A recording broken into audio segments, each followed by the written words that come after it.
Bună ziua tuturor și bine v-am regăsit la o nouă etalare.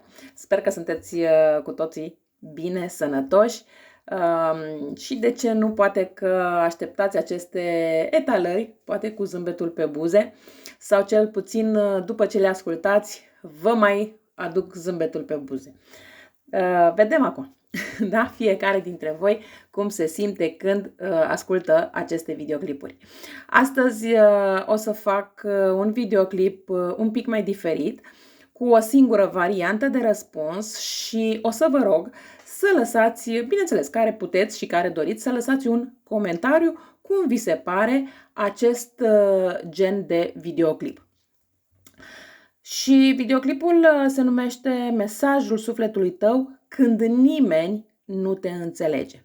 Hai să vedem ce vrea să vă spună sufletelul vostru când tot cei din jurul vostru par să fie contra voastră.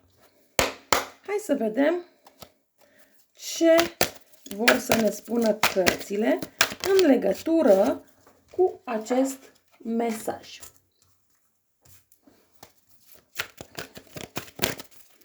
Mesajul sufletului tău când nimeni nu te înțelege. Hai să vedem ce vrea să ne spună și care este mesajul pentru voi.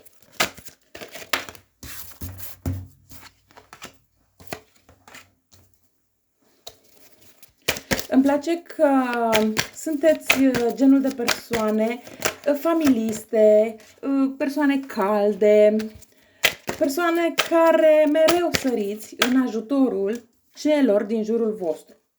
Doar că, din păcate, nu întotdeauna acest lucru vi se și reîntoarce.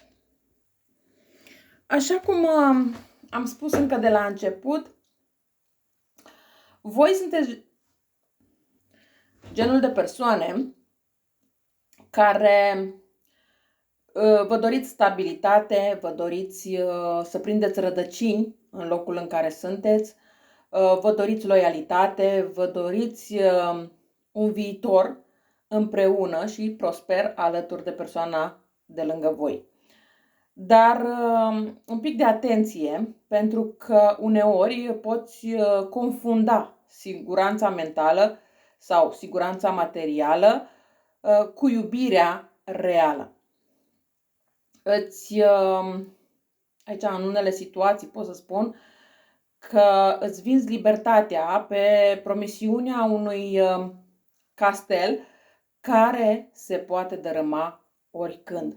De ce spun acest lucru? Pentru că dacă observați inclusiv poziția cărților, aici este într-adevăr familia construită cu această casă, nu are importanță dacă este un castel sau nu, dar de dedesubtul ei, fundația, se poate răsturna oricând. De ce? Pentru că această fundație nu este o fundație bazată pe siguranță și stabilitate. Voi aveți o intuiție aparte și intuiția voastră știe acest lucru. Îți vorbește în tăcere, în neliniști, în momentele când inima îți tremură fără un motiv clar. Asta înseamnă că în anumite momente puteți să simțiți poate o apăsare, poate, nu știu, niște palpitații la inimă, ceva de genul, și să nu înțelegeți de ce, pentru că voi nu sunteți persoane care să aveți neapărat anumite probleme din acest punct de vedere. Dar, mă scuzați, este pentru că intuiția încearcă să vă avertizeze și să spună: uită-te în adâncul sufletului tău, uită-te în adâncul inimii tale, să vezi dacă este într-adevăr ceea ce tu îți dorești pe mai departe. Doar că voi uneori o ignorați pentru că, într-adevăr, adevărul doare. Sau poate că, chiar dacă știți acest adevăr, nu vreți încă să vă rupeți din situația respectivă. Mai pot spune aici că voi sunteți, unele dintre voi, sunteți într-o relație sau poate chiar o situație unde este conflict de valori, de priorități, de viziuni. Aici nu cred că e vorba doar de o ceartă. Aș putea să spun că e vorba chiar de o luptă de putere mascată. Dar, totodată, este și foarte epuizantă. Însă a venit momentul să nu te mai minți că această relație, această situație este normală, că fiecare trece prin astfel de situații și că o relație este întotdeauna greu de dus sau că se poate și mai rău de atât. Aici depinde de fiecare dintre voi ce vă doriți și cum vă doriți să aveți viața pe care vă doriți. Aici e nevoie de făcut o alegere. Dar alegerea nu este între două persoane. Este, de fapt, între tine și compromisul de sine. Între vocea ta și vocea fricii pe care tu o ai. Din punctul meu de vedere, te-ai trădat de prea multe ori pe tine în numele iubirii. Acum, sufletelul vostru strigă, alege-te pe tine.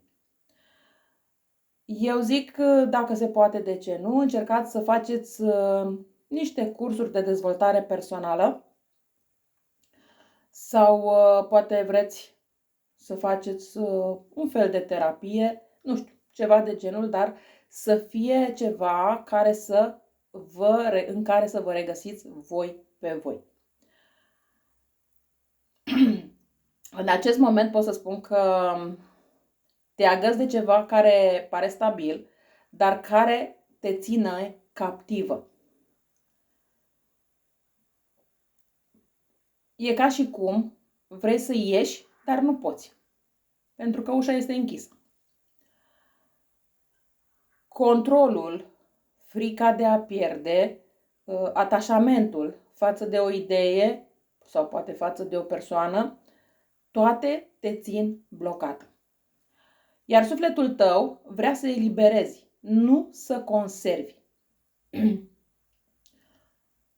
N-ar fi nimic de aici exclus ca o parte dintre voi, chiar dacă nu ați avut până în acest moment probleme cu inima sau nu vă știți cu probleme cu inima, să vă luați pur și simplu tensiunea și să vedeți că, de fapt, tensiunea oscilează. Dar nu este pentru că are, într-adevăr, probleme fizice inima voastră, ci pentru această tensiune în care voi trăiți și de care trebuie să te eliberezi.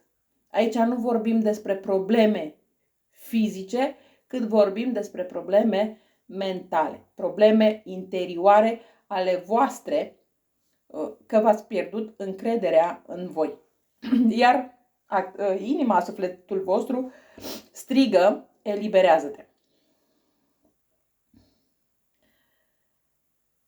Aici e foarte clar că masca trebuie să cadă, iluzia trebuie să fie zdrobită, pentru că, indiferent că vrei sau nu vrei, ce ai construit pe frică, la un moment dat, tot va cădea. Ori acum, ori mai târziu, dar de căzut va cădea. Nu pentru că ești pedepsită, ci pentru că ești chemată la adevăr. Durerea nu vine din pierdere, ci din rezistența la eliberare. N-ar fi nimic exclus aici ca o parte dintre voi să spuneți: o, Doamne, de ce mi-ai dat un bărbat așa negativ, așa manipulator, așa. Da, Dumnezeu vi l-a scos poate în cale ca să învățați anumite lecții, dar voi vi l-ați luat. Nu a zis Dumnezeu, du-te și căsătorește-te cu el. Poate pare un pic dură, dar poate este nevoie de această duritate. Mi-este foarte clar că pentru voi urmează o renaștere, dar cumva făcută din inocență și curaj. Pentru că nu mai poți merge pe vechiul drum. Dacă deja ați făcut această alegere și vă gândiți să vă reîntoarceți la persoana respectivă, opriți-vă. Mergeți înainte, nu vă mai întoarceți pe drumul pe care ați fost deja. Ai într-adevăr nevoie de un salt al credinței, pentru că o parte din voi și-a pierdut credința în Dumnezeu și e timpul să vă reîntoarceți la credință. Dar totodată să te reîntorci și la credința în tine, în viață, în adevăr. Lasă-l trecutul în urmă. Lasă ce nu-ți mai aparține. Pornește la drum liberă, indiferent de obstacolele pe care le întâlnești, indiferent de părerile celor din jurul tău. În momentul în care te vei alege pe tine, sufletul tău se umple. Dorințele tale, cele mai adânci, nu mai sunt capricii, așa cum îți spunea această persoană. Sunt chemarea destinului tău. Fericirea nu vine de la ceilalți. Fericirea vine de la tine în momentul în care tu ești fericită. Fericirea e întregirea ta. Acum este un moment în care ai de ales. Rămâi în siguranță și stagnare sau te aventurezi în necunoscutul transformării. E timpul să faci planuri care te onorează. E timpul să faci planuri la care tu ai renunțat. Nu mai e loc pentru compromisuri care te golesc de energie, pentru că unele dintre voi, într-adevăr, vă doriți secate de energie și nu înțelegeți de ce. Da, ai fost rănită, dar încă reziști. Încă lupți, încă ai foc. Așa că nu lăsa trecutul să-ți definească viitorul. Nu te retrage în tine, nu te izola, pentru că ești aproape de o eliberare masivă.